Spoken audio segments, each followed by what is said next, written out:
Hi friends, newborn பேபிகளுக்கு வாங்குகிற க்ரீமாக இருக்கட்டும் இல்லைனா ஆயிலாக இருக்கட்டும், எவ்வளோ ஸ்டார் போயிருக்கு, எவ்வளோ ரிவ்யூ வந்திருக்கு, என்ன மாதிரியான ரிவ்யூ வந்திருக்கு அப்படின்னு சொல்லி பார்த்து தான் நம்ம பர்ச்சேஸ் பண்ணுவோம்.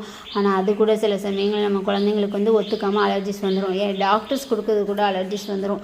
ஆனால் இந்த ஆயில் மட்டும் யூஸ் பண்ணி பாருங்கள், எந்த அலர்ஜிஸுமே வராது குழந்தைங்களுக்கு. இது ஹேர் ஆயிலாக யூஸ் பண்ணிக்கலாம், அப்புறம் குளிக்கிறதுக்கு முன்னாடி மசாஜுக்கு யூஸ் பண்ணிக்கலாம், குளித்ததுக்கப்புறம் கை காலில் க்ரீமுக்கு பதிலாக கூட லைட்டாக இதை யூஸ் பண்ணிக்கலாம்.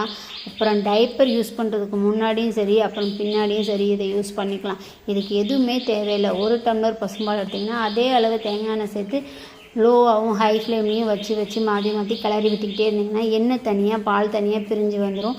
நீங்கள் எண்ணெயை மட்டும் வடிகட்டி யூஸ் பண்ணுங்கள். One of the best oil. குழந்தைங்களுக்கு கண்டிப்பாக ட்ரை பண்ணுங்கள். உங்களுக்கு யூஸ் ஆகலைன்னா கூட உங்கள் ஃப்ரெண்ட்ஸ் அண்ட் ஃபேமிலிக்கு ஷேர் பண்ணுங்கள். ஃப்ரெண்ட்ஸ், மறக்காமல் சப்ஸ்கிரைப் பண்ணிடுங்க. ஃப்ரெண்ட்ஸ், பாய்.